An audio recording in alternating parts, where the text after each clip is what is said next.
আমি তো দেখেছি আমার কলিজার টুকরা দরদের ওস্তাদ আহমদ শফি সাহেবকে, আমি হযরতকে দেখেছি।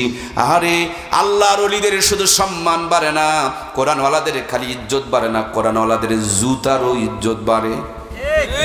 সুবহানাল্লাহ কয় না? বড় বড় মাদ্রাসায় গিয়া দেখবেন আল্লাহর ওলিদের জুতা সোজা করা থাকে। সুবহানাল্লাহ বলেন। আর সোজা করে পায়ে দিতে হয় না, সোজা করা থাকে। আমি কয়েকবার গিয়েছি আমার হুজুরের জুতা সোজা করে দেওয়ার জন্য, যাওয়ার আগেই দেখি কেউ বগলে নিয়ে আছে। সুবহানাল্লাহ বলবেন না? শুধু কোরআনের সঙ্গে লাগার কারণে কি ইজ্জত, কি মর্যাদা, কি সম্মান আমার আল্লাহ তাআলা দান করেছেন। অল্প কিছুদিন আগে কুড়িগ্রাম গিয়েছিলাম বন্যা দুর্গতদের ত্রাণ দেওয়ার জন্য। ফেরার সময় ধরলা নদীর ব্রিজে চড়ব, একজন বললেন এখানে ঘুঘু মুন্সির কবর আছে। চিন্তা করলাম একটু জিয়ারত করে আসি। মাদ্রাসার মাঠে ফুল গাছের নিচে আল্লাহর ওলি ঘুমিয়ে আছে। কবরের কিনারে দাঁড়ালাম, চোখটা বন্ধ করে বড় বড় নিঃশ্বাস নিচ্ছিলাম। মনে হচ্ছে জান্নাত থেকে সুঘ্রাণ বের হয়ে আসতেছে। সুন্দর একটা ফুল গাছ, সুন্দর শীতল জায়গা, পশ্চিম পূর্ব পাশে দাঁড়ালাম, কবরটাকে সামনে নিয়ে চোখ বন্ধ করে বড় বড় নিঃশ্বাস নিচ্ছিলাম। মনে হচ্ছে ভিতরে একটা প্রশান্তি পাচ্ছিলাম, ভিতরে সব কষ্টগুলো যেন দূর হয়ে যাচ্ছিল। কবরটা জিয়ারত করে ব্রিজের কিনারে এসে চার দোকানে বসলাম, সন্ধান করছিলাম মনে মনে কোন একজন মুরব্বী পেলে তার সাথে গল্প করব। সামনে একজন মুরব্বী জুটে গেল। জিজ্ঞেস করলাম, ঘুঘু মুন্সির একটু ঘটনা আমাকে বলুন। আমরা তো বই পুস্তকে পড়েছি, পেপার পত্রিকায় পেয়েছি, আপনার মুখ থেকে একটু সরাসরি শুনবো। তিনি আমাকে ওই ব্রিজ থেকে দক্ষিণ পাশে একটা জায়গা দেখিয়ে দিলেন, সেখানে থই থই পানি করছে। উনি বলছেন ওই গ্রামে এই ঘুঘু মুন্সির বাড়ি ছিল। মূলত তার নাম ছিল মাওলানা বশির উদ্দিন। তিনি যখন কোরআনুল কারীম তেলাওয়াত করতেন, মাথাটা নাড়াচাড়া করতেন, তার জন্য বন্ধুরা তাকে ঘুঘু মুন্সি বলে ডাকতেন। মাওলানা বশির উদ্দিন ওরফে ঘুঘু মুন্সি যখন মারা গেল, ওই গ্রামের কবরস্থানে তার কবর দেওয়া হলো। কালের বিবর্তনে, নদীর ভাঙনে গ্রামটা ভাঙতে শুরু করে দিয়েছে। মানুষজন বাড়িঘর সরায় নিয়ে চলে এসেছে। এই তো কিছুদিন আগে ওই ঘুঘু মুন্সির কবর যখন ভাঙতে শুরু করেছে, রাখালেরা দেখার পর আমাদের খবর দিয়েছে। আমরা সবাই গিয়া কবর থেকে লাশটাকে যখন উত্তোলন করেছি, চিনতে পারি না এটা কার লাশ। মুখ থেকে কাফনের কাপড়টা সরায়া দেখি 32 বছর পূর্বেকার কোরআনওয়ালা আল্লাহর ওলি ঘুঘু মুন্সির চেহারা টসটসা তরুতাজা রয়ে গেছে। এজন্য প্রাণপ্রিয় ভাইয়েরা আমার, আপনি আপনার সন্তানকে যদি জাহান্নাম থেকে বাঁচাইতে চান, টিকা দিয়েছেন 6টা রোগ থেকে বাঁচার জন্য, 6টা রোগের টিকাও দেওয়াইছেন। ঠান্ডার থেকে বাঁচার জন্য শীতের পোশাক পরাইছেন, আবার বৃষ্টির থেকে বাঁচার জন্য রেইনকোট কিনে দিয়েছেন। জাহান্নাম থেকে বাঁচানোর জন্য এই কোরআনুল কারীমের সফটওয়্যারটা মাথার মধ্যে ঢুকিয়ে দেওয়ার দরকার আছে না নাই? আমার ভাইয়েরা, এখান থেকে মাহফিল শেষ করে আমি জয়পুরহাট যাব। নিম্নে হলেও 50টা রাস্তার মোড় পড়বে। কোথাও যদি ভুল করি তাইলে তো জয়পুরহাট যাওয়া যাবে। জান্নাতে আমাদের বাড়ি, বরাবর বাড়ি জান্নাতে। জান্নাত থেকে এসেছি, আবার জান্নাতে যাব। এই লম্বা পথ অতিক্রম করতে গিয়ে আমাদের রাস্তা ভুল হওয়ার সম্ভাবনা আছে। রাস্তা যেন হারিয়ে না যায়, এই জন্য কোরআনুল কারীম দিয়া আপনাকে আমাকে গাইডলাইন করে জান্নাতের পথ দেখিয়ে রেখেছেন কে? মাঝে মাঝে রাতের বেলা যখন আমরা দূর দূরান্তে যাই, রাস্তা চিনতে পারি না, টাচ মোবাইলে একটা অপশন আছে, একটা সফটওয়্যার আছে। এই সফটওয়্যার নাম হলো লোকেশন। ওখানে গিয়ে লিখে দিতে হবে দিনাজপুর থেকে জয়পুরহাট, দেখায় দিবে কত কিলোমিটার দূরে, দেখায় দিবে কয়েক ঘন্টা সময় লাগবে। গাড়িটা যখন চলবে তখন দেখাবে কত স্পিডে চলতেছে, ডানের গ্রামের নাম কি, বামের গ্রামের নাম কি, কতক্ষণ পর মোড় আছে, কোন রাস্তায় যেতে হবে। এই লোকেশন যেমন আপনাকে রাতের বেলা অন্ধকারে পথ দেখাই, আল্লাহর এই কোরআন তেমনি একটা লোকেশন। দুনিয়ায় ডাক্তারি, মাস্টারি, ইঞ্জিনিয়ার গিরি করবেন, হৃদয়ে যদি কোরআনুল কারীম থাকে আপনাকে জান্নাতের লোকেশন দেখাবে। ডাক্তারি, মাস্টারি, ইঞ্জিনিয়ারি করতে করতে আল্লাহর জান্নাতের বান্দা আবার জান্নাতে চলে যাবে। প্রিয় ভাইয়ার আমার, আপনাদের পার্বতীপুরে ট্রেন আছে, চিনেন তো আপনারা?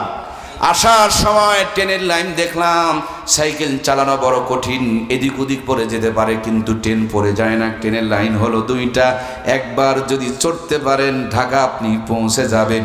জান্নাতের তেমনি লাইন হলো দুইটা, কোরআন আর সুন্নাহ।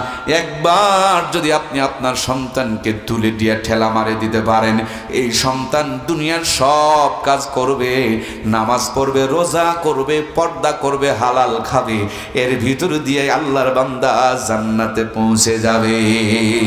আমার প্রিয় ভাইয়েরা, এক্ষুনি আপনি পার্বতীপুরে গিয়ে দেখেন বন্ধুরা আমার, ঢাকাগামী গাড়িগুলো দাঁড়িয়ে আছে, ঢাকা ঢাকা বলে চিৎকার করছে। আপনি যদি যে কোনো একটা বগিতে চড়ে বসতে পারেন, এই গাড়িটা টান দিয়ে আপনাকে আমাকে ঢাকা পৌঁছায়া দিবে। তেমনি এই মাদ্রাসা মসজিদগুলো হলো জান্নাতের গাড়ি।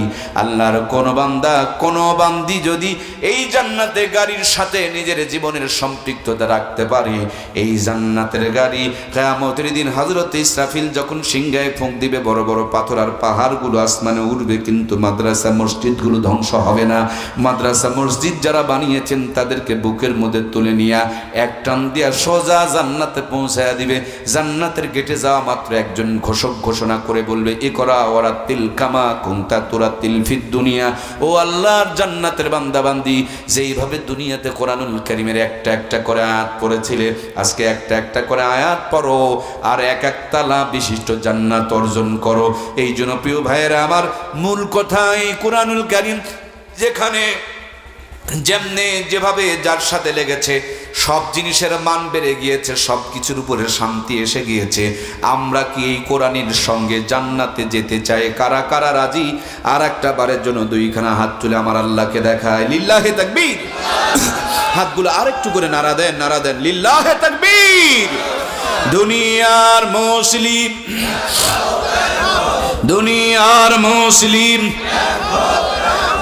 কোরআন সুন্নাহ যেখানে। আলহামদুলিল্লাহ, আল্লাহ কোরআনের পক্ষে আমাদেরকে কবুল করুক, বলুন আমিন। আমরা একসাথে আখির মোনাজাত করে বিদায় নেব। শেষ ভালো যার সব ভালো, শেষ ফজিলত নিয়ে, শেষ দোয়া নিয়ে এখান থেকে বিদায় নিব। কারণ ধান কাটার পর, পিটার পর, গোলাতে তোলার আগে পাতানগুলো আলাদা হয়ে যায়, এটা গোলায় উঠতে পারে না, ডাস্টবিনে চলে যায়। এই লম্বা ওয়াজ শোনার পর মোনাজাতের আগে উঠে যাওয়া মানে নিজের তকদিরকে টলিয়ে ফেলে দেওয়া। কারণ যেই পা নিয়ে হেঁটে যাবেন, এরকম অনেক পাওয়ালা প্যারালাইসিসে পড়ে আছে। এটা জীবনের শেষ মাহফিল হতে পারে। 100 বছর আগে এই গ্রাম ছিল, 100 বছর পরেও থাকবে, কিন্তু মানুষগুলো নেই। এই জন্য আমার প্রাণপ্রিয় ভাইয়েরা, অন্তত মোনাজাতটা আমরা একসাথে করে যাবো। আল্লাহ আমাদেরকে কবুল করুক, বলুন আমিন। আল্লাহ তাআলা আমাকে 14 বার পবিত্র হজে নিয়েছেন, আবারও হজে যাওয়ার জন্য স্বপ্ন দেখছি, নিয়ত করে প্রস্তুতি নিতেছি ইনশাআল্লাহ।